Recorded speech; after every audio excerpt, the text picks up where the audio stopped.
Hello అండి, అందరికి నమస్కారం. వెల్కమ్ టు బాపట్ల రుచులు. ఈరోజు వీడియోలో గుమ్మడి పండుతోటి మంచి హెల్తీ స్వీట్ రెసిపీ ఒకటి చూద్దామండి. ఈ స్వీటు జ్యూసీగా గులాబ్ జామున్ లాగా చాలా బాగుంటుందండి టేస్ట్. పల్లెటూర్లలో ఎక్కువ ఇలాగే చేసుకుంటుంటారండి ఈ స్వీట్ గుమ్మడికాయతోటి. మా అమ్మ కూడా ఇలాగే చేస్తుంటారు గుమ్మడికాయతోటి స్వీటు. టేస్ట్ అయితే మాత్రం చాలా బాగుంటుంది. స్వీట్ ఇష్టపడే వాళ్ళకి బాగా నచ్చుతుందండి ఈ స్వీటు. పిల్లలు స్కూల్ నుంచి రాగానే స్నాక్స్గా పెట్టడానికి కూడా చాలా బాగుంటుంది.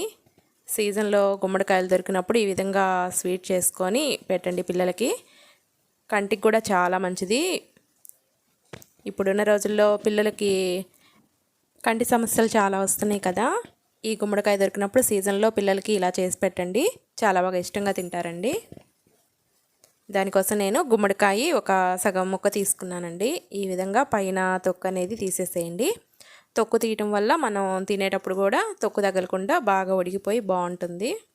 తొక్కు తీసేసి ఈ విధంగా మీడియం సైజు ముక్కల్లాగా కట్ చేసుకోండి. ఈ కప్పుతోటి 2 కప్పులు తీసుకున్నానండి గుమ్మడికాయ ముక్కలు. ఈ విధంగా ఒక గిన్నెలో వేసేసుకొని ఈ 2 కప్పులకి 1 కప్పు బెల్లం తీసుకున్నాను. 1 కప్పు బెల్లం అయితే స్వీట్ బాగా సరిపోద్దండి. స్వీట్ కొంచెం తక్కువ తినేవాళ్ళు ఇంకొంచెం తగ్గించుకొని తీసుకోండి. ఈ విధంగా వేసుకొని ఇవి మునగాగా వాటర్ వేసుకోండి. నేను ఒక 2 గ్లాసులు వాటర్ వేసానండి.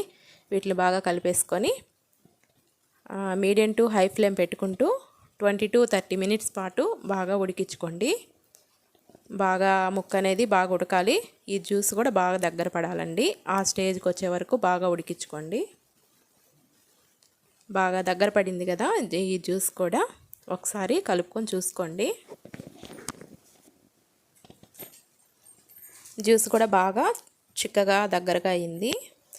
ఆ గుమ్మడికాయ ముక్క అనేది ఈ విధంగా చూసుకోండి. స్పూన్ తోటి బాగా ఒత్తితే బాగా నలిగింది కదా, ఇలాగా నలిగితే సరిపోద్దండి. మరీ ఎక్కువ ఉడకకూడదు, మరీ అలా అని మరీ గట్టిగా కాకుండా ఈ స్టేజ్లో ఉడికితే సరిపోద్ది. ఇంతేనండి, రెడీ అయిపోయింది గుమ్మడికాయతోటి స్వీటు.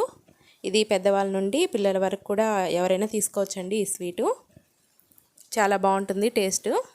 ఒకసారి గుమ్మడికాయలు దొరికినప్పుడు ఈ విధంగా ఒకసారి ట్రై చేసి ఎలా వచ్చిందో కామెంట్ చేయండి. వీడియో నచ్చితే ఒక లైక్ చేసి మన ఛానల్ని సబ్స్క్రైబ్ చేసుకోండి. థ్యాంక్ యూ అండి.